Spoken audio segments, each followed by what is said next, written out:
Just getting wired up. Anybody has a glass of water, don't toss it on me, please. Before we begin, let me introduce myself and tell you just in a couple seconds who I am, what we do. I'm Stephen Rothberg of collegerecruiter.com. We went live in 1996. Collegerecruiter.com is a leading internet career site for college students and recent grads. About half of our users are students, about half of our users are recent grads. I'd like to get a show of hands from people who are here today, just to give me an idea of sort of who you are and what level of knowledge you have. First of all, how many people here are from the DC metro area? Okay, Vikings 16, Redskins 13. How many people here are from the Chicago metro area? 1.5 games up. So, sorry guys.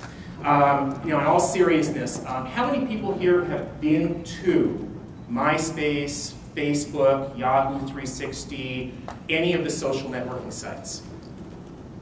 Roughly 2/3, maybe 3/4. That's great. How many of those people actually have an account where you can log in, whether or not you've actually posted something? We've got maybe 15, 20 people. Okay, that's kind of what I was thinking. As some of the earlier people today talked about, MySpace, Facebook, Friendster, Yahoo 360, Xanga, these are social networking sites. They were built specifically for usually our audience, students, recent grads, our kids, our grandkids to use. My oldest is 11, so hopefully he's not using it yet. But let's talk a bit today about these 5 areas. Now the first slides I'm going to move through fairly quickly because there's definitely there are people in the room who know a fair amount about this subject, and there are people here who don't know anything about it. You're all paying, so I guess I kind of need to tell them. We're going to define them. We're going to talk about which ones are the most popular. I want to talk about the origins of the sites because I think it'll help all of us understand better where this is all going. We're going to talk about the problems specifically to employers, but I'm also going to talk a little bit about the problems for the students or the candidates that are using these sites, and then the benefits. First of all, social networking sites are basically, it's an automated way, it's an online way for people to connect with each other. Some of the B2B sites, examples would be LinkedIn, but the ones that we're going to be talking today about here are more the C2C, consumer to consumer. They're the MySpaces, the Facebooks. There are thousands of them. The vast majority of them have little to no traffic, which is similar to the job board market. MySpace is the 800-pound gorilla. MySpace, it has about 80% of the market share, which is unbelievable in just about any industry outside of a software company that I think is located in Redmond. Facebook, which is huge with our audience, only has a 1/10 of that.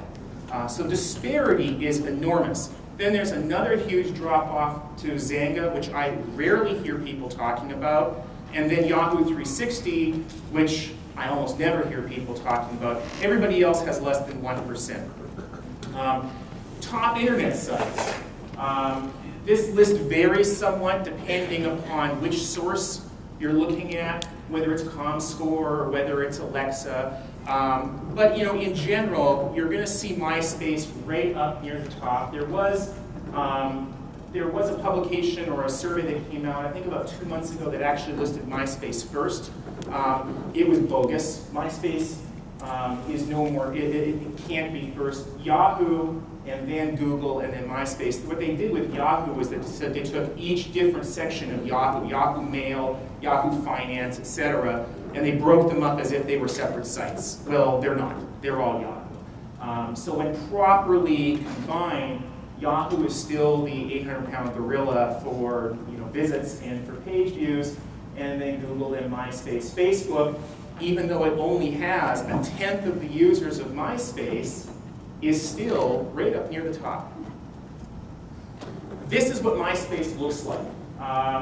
If you go to MySpace and you run some searches, the homepage you're going to see is different than the homepage I'm going to see. It's kind of like Amazon. They're going to customize the content.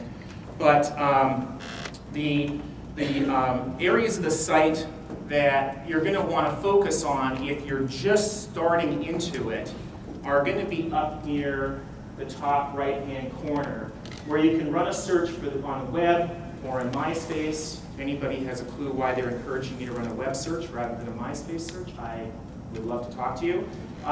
Google recently did a deal with them where this whole functionality is going to be replaced by Google searching. That's going to make MySpace even bigger. Right now, MySpace searching is horrid. It is incredibly difficult to find information. There's going to be a slide later here for the Marines. Probably took me 2 hours of searching for that page, and I knew exactly the page I wanted to go to. Finally, I just gave up, went over to Google, typed Marines, MySpace, went right to it. So I mean, it's easier to search for MySpace content on third-party sites than it is to search for it on MySpace. This is what a typical profile page looks like. So anybody who is from below the Mason-Dixon line, if this is offensive, the door is right over there. I'm from a blue state. I'm from Minnesota, so we're much easier going about this. And usually, because of the weather, we're more fully clothed. So I don't think that there's much of an issue for us. But in a MySpace profile page, you can have an incredible amount of flexibility about the content that you post, what the background looks like, the colors, posting photos, posting text describing who you are, what you like, who your friends are. It's a personal page. Facebook is less customizable. It's much more text generally, although definitely you have a fair number of photos. Now this one, I kind of stretched it so people could see it better. This guy does not actually weigh 450 pounds. He's probably a normally proportioned human being. But he's got information up in this area about who he is, what he likes, his occupation or his schooling information. He's got friends listed over here. If you've got a MySpace page or a Facebook page and you want to connect, you know somebody at your school or you know somebody across the country with perhaps similar interests, you can basically exchange links. You're a friend of that person, and then you can see those friends here. So, and we're going to talk about that later, because employers who are just starting to use these sites may take a look at this friends section and assume that this guy posted those photos. So if there's a naked photo here of somebody, don't blame him. Blame him. This guy has no control over that photo after it's initially posted. If he notices that his friend has replaced their G-rated photo with an NC-17 rated photo, well, he can pull it down. He's also going to alienate that friend. It's one of the issues of what information do you use, what information do you not use. Now, on MySpace, a lot of the content in your profile is going to be posted by third parties, by your friends. Again, you've got fairly G-related friends with kind of innocuous kind of content. It's basically, where have you been all my life? I haven't spoken to you for like forever. Come visit me, ha, miss you lots, duty. Okay, now the whole duty thing, I'm not quite sure what she's referring to, but that's pretty innocuous. I don't think any employer is going to have any problem with that kind of content. This kind of content is the come hither photo is something that some employers might have a little bit of an issue with, and just kind of some of the content here is a little bit suggestive and sometimes very explicit in some of these. What we're hearing about, and I see a mass exodus for the door by people from Mississippi, by the way. When the media focuses on stuff like this, these are the photos, this is the kind of stuff that you can find very easily if you know what you're looking for. And you can find pretty easily if you don't know what you're looking for and you just happen to stumble across it. These are photos from Facebook, but you see this stuff on MySpace, on Zanga, on Yahoo 360. These are 20, 21, 22-year-olds who have always known the world as a reality television world. So exhibitionism to them is something that not only is normal, it's something that is applauded. The thought of putting up a photo of yourself sitting on a toilet to an old guy like me at the age of 40 is, it's mortifying to me.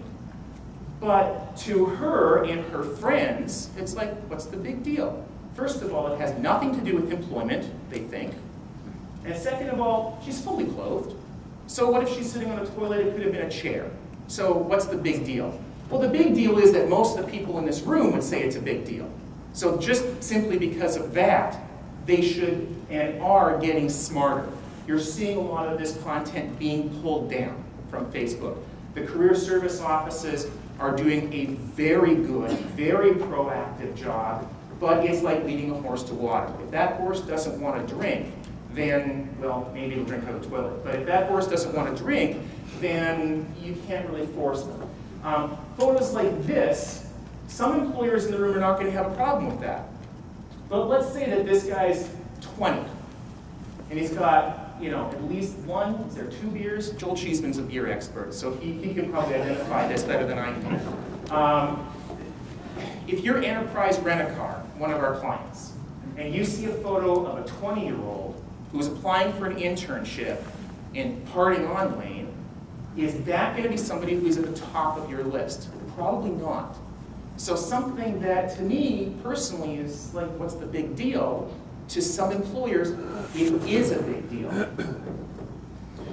One of the problems for candidates with MySpace, well, not so much Facebook, but MySpace and some of the other sites, is that once they post that information, it's there forever. What I tell the students is that posting information online anywhere is like getting a tattoo. That there's nothing inherently wrong with getting a tattoo. About 40% of them have tattoos, by the way, by the time they graduate from college. About 75% have a tattoo or body pierce. But there's nothing inherently wrong with posting it. The problem is that it's there forever. So if you don't want your grandmother to see that tattoo, don't get it. If you don't want an employer 5 years from now or 5 weeks from now seeing that tattoo, don't get it. If you don't want that employer seeing a photo of you drinking beer when you're 20, don't post it. But we can get at it. Now, circling back a little bit to reality TV. When I started to really think about this subject, I was struck by the parallels or the thought process that these students are going through, the reality television type of idea. It's like, where did this come from? Well, the earliest that I could remember was MTV's The Real World Show. And basically, there have been a bunch of different knockoffs of it, but The Real World Show, it put a bunch of teenagers or 20-somethings into a house and let them live. And they recorded their every movement, all of their trials and tribulations, their successes, their failures, all of that. They edited it down and they broadcast it. Now, how is that different than, say, earlier shows like Jerry Springer, Cops, even Candy Camera in 1948, if you can believe that? The difference is that MTV inserted after-the-fact interviews. So, Sally did something really terrible to you today. What do you think about that? And it gave people an opportunity to really go at it. And to really be hostile with each other. Jerry Springer gave people the same opportunity, but with chairs. Cops, if anybody's ever watched this show, by the way, it's the most hilarious thing. You cannot be on Cops unless you live in a trailer park and don't own a t-shirt. Candy Camera from 1948 was the first TV reality show. So if anybody says to you, oh, reality TV is this new thing, it's not. It's old. The difference is it's being packaged differently. It's being packaged So that rather than candid camera, which made people look silly, but there was no arguing, people didn't get ticked off at each other. That's the difference between candid camera and the real world and some of the newer stuff also. Candid camera, by the way, came from candid microphone, a radio show. Here was the real world, very professional, very slick, made it real popular. In 1992 is when this show launched. What were today's college students doing in 1992? Well, some of them were learning how to walk. Some of them were learning how to talk. They were 4. And the younger ones, the 18-year-old freshmen, were being born. These are some of the events for those of us who knew how to talk in 1992. Apparently I don't yet, but it was the Jeffrey Dahmer era. It is really amazing to me how quickly the world changes. When you look back at these, this was just yesterday to me. Now, let's go and focus on problems for employers, and then we're going to get into some benefits and some solutions. When I think of employers using sites like MySpace and Facebook, there are several problems that come up. One is, let's assume for the moment that the information on that MySpace page is true. That's a big assumption, by the way. But let's assume that it's true. That information, yeah, it's great for background checking. You can go out to MySpace and you can run a check to see if what the information that people are posting up about themselves is what they're telling you when they interview. And as we all know, those are often two very different things. There is a difference between searching MySpace and sites like that, Xanga, Yahoo 360, and searching sites like Facebook. MySpace is open to everybody with a pulse, including those who are incarcerated.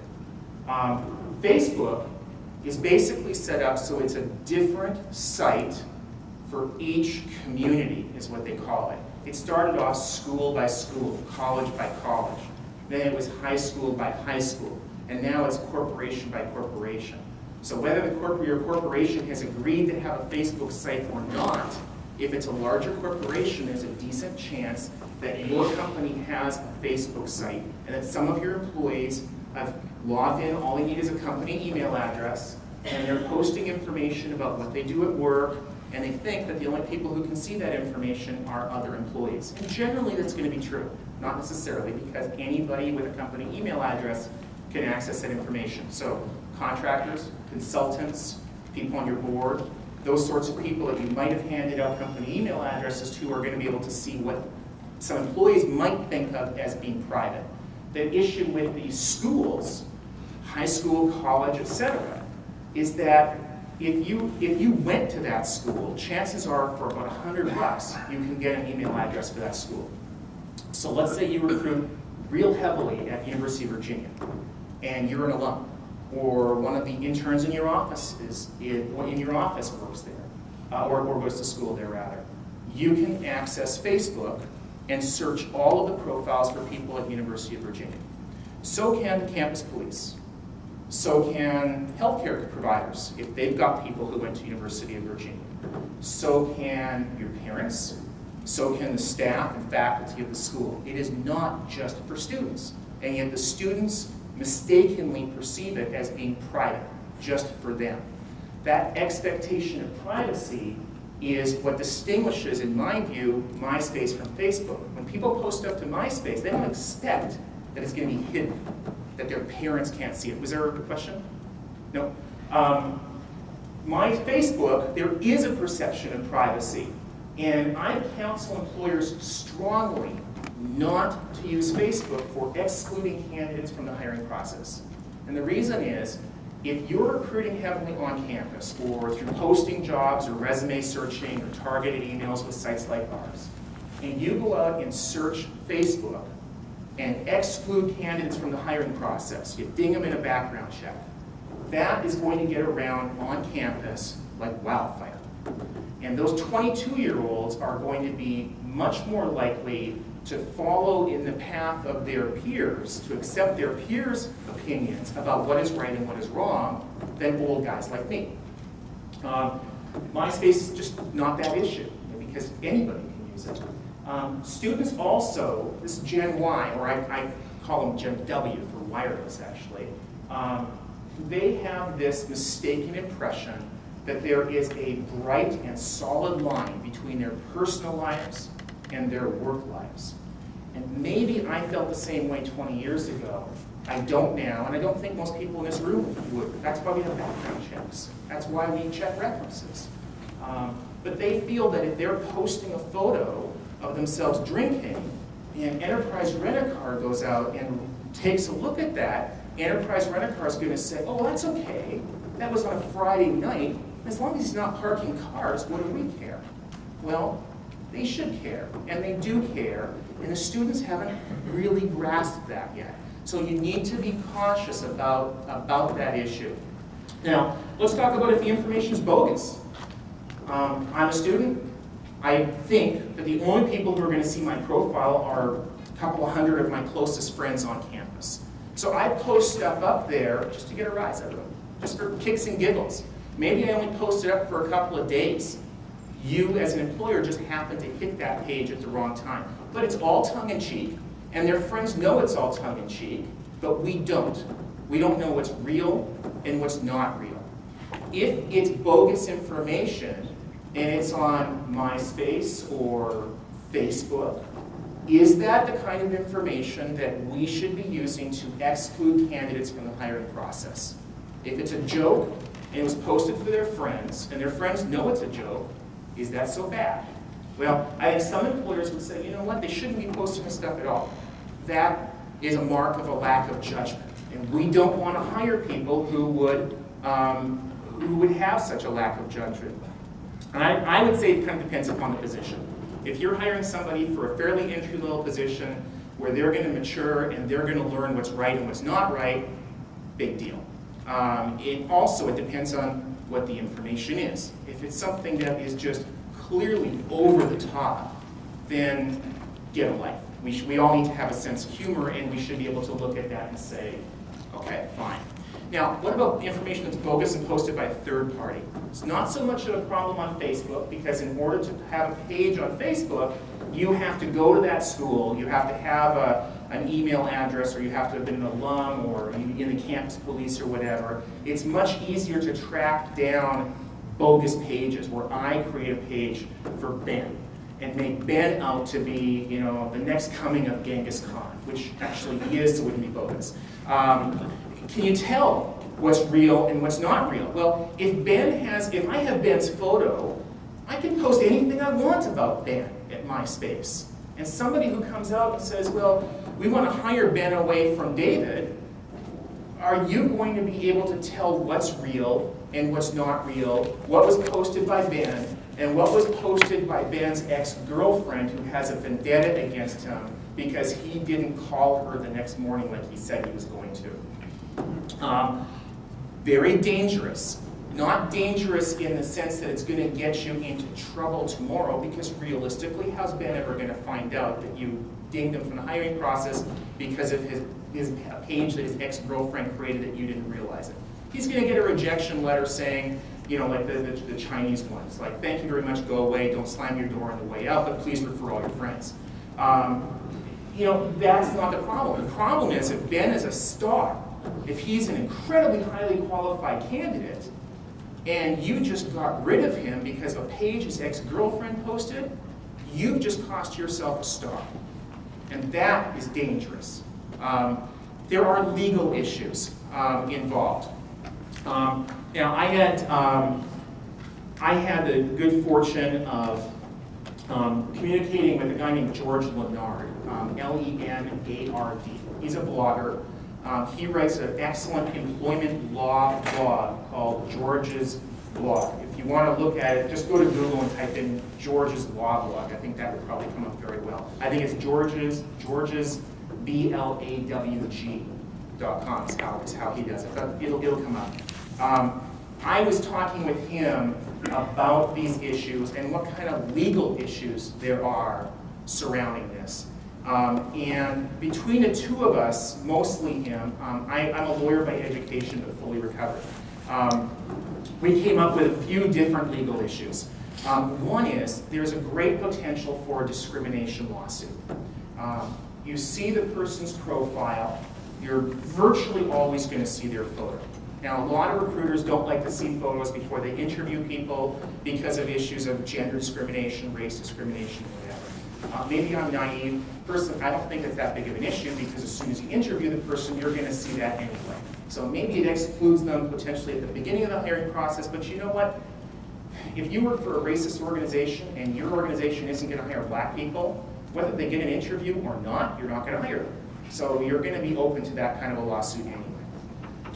But let's say that there's a photo up there of some guy, and the example that George used, which I thought was great. You've got a young African-American male drinking in a bar. Obviously hip-hop bar, by the style of clothing and whatever that's not in the background.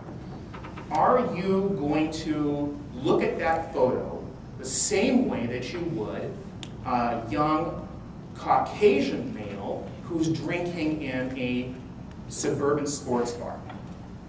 And there's a big issue, because if you're white and from the suburbs and you don't get or like hip-hop culture, you are probably subconsciously going to discriminate against that African-American male for doing nothing wrong, just going to a different bar. And that's a serious issue for me. Let's say there's a photo up there, and again, remember I'm from Minnesota, so in Minnesota everybody's above average. But let's say that there's, especially my kids, although don't tell them that because we contradict what I said to them a couple days ago. Whatever, just kidding. Let's say that you are in a state where it's illegal to discriminate against somebody based upon their sexual orientation. And you go over to MySpace or Facebook and you see a page there with two guys kissing. Is that going to enter into your decision-making process? That, again, is a problem. For the third-party recruiters in the room, or people who use investigators, there's an issue of tortious interference with business practices, which basically means that if Ben is applying to work for me, that somebody from Microsoft cannot interfere with that, which also would mean the third-party recruiter cannot interfere with that, which also might mean the investigator that we hire cannot interfere with that. So if they run a search and find information about Ben on MySpace or Facebook, you've got a potential problem. There's a Federal Computer Fraud and Abuse Act. If you log into Facebook, which clearly by its terms of service prohibits the commercial use of their site, and you are running background checks on Facebook, then you are misrepresenting what you're doing there. Because you've agreed to their terms of service that you're not going to use it for commercial purposes, yet you clearly are. Another issue is the Fair Credit Reporting Act.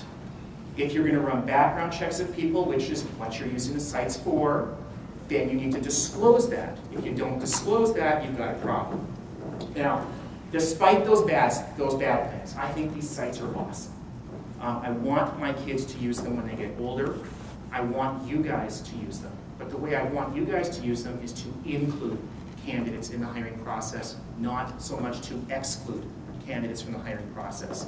Going to MySpace, Xanga, Facebook, and running a search for somebody with specific skill sets is just like running a search at collegerecruiter.com or any of the job boards on their resume bank. You can use keywords, you can use categories, so you can go out and you can find that electrical engineer in Virginia that you're looking for by going to MySpace. Cost, zero.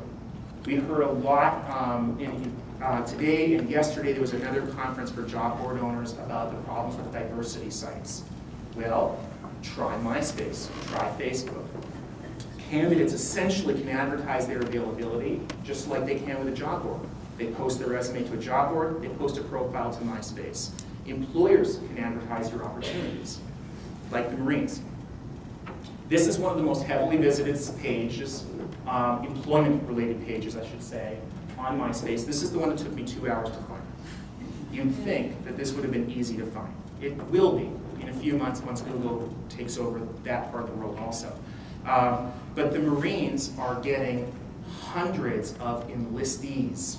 not just inquiries, but enlistees from this kind of stuff. This is different than buying pay-per-click advertising on MySpace. This is creating your own page. Every employer should have one. We should have one. We don't yet. It's being developed right now. Oops, wrong way. You can find candidates. This is an example of a candidate profile. Tons of information down here about me. He's an electrical engineer.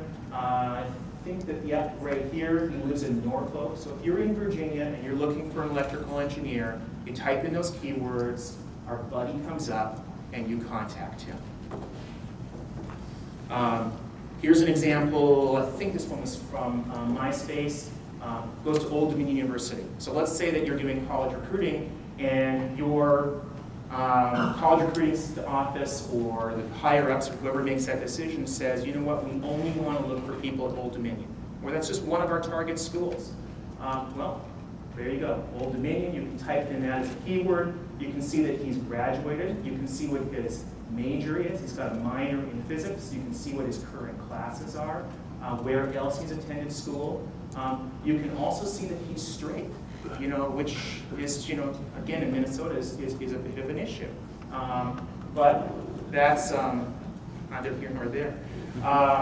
Any questions from anybody at this point? Yes, ma'am. We struggle with professionalism at MySpace, and we want our company on a website that we're a very conservative company. You say every company should have a page there. I mean, what do you say to companies that are conservative and really would rather not be associated with MySpace? Yeah, the question or comment really was that if she works for a fairly conservative company and they struggle about, you know, whether to post a page there, a profile page there, because they would be associated with others. You know, I think that would be somewhat akin to saying we're not going to post a job to Monster.com because there are occasionally postings on Monster for adult entertainers. And we don't want to be associated with those postings. They're not on the same page as you are, and you're not going to be linked to them unless you choose to be. So that whole friends section that we saw isn't an issue. So, you know, I think to say that we're not going to participate in social networking sites or even a specific site at all because some people are posting information that we disagree with, I think is too conservative. But that's my call. I mean, I run a .com, and you know, therefore by definition we're not terribly conservative. Any other questions? Well, I think if I can jump in, I think it's a great point to finish on, is to question your organisation's applicability and then to test it first, which is an excellent point. We're going to stop there for lunch. I'm sure Steve will be around. You want to catch him at lunchtime? Yeah, I've got one more quick thing. I would be happy to email a copy of this presentation to anybody today if you want. Just give me a business card, write your name and email address on a sheet of paper, use smoke signals, whatever. But thank you very much. Thanks, Steve.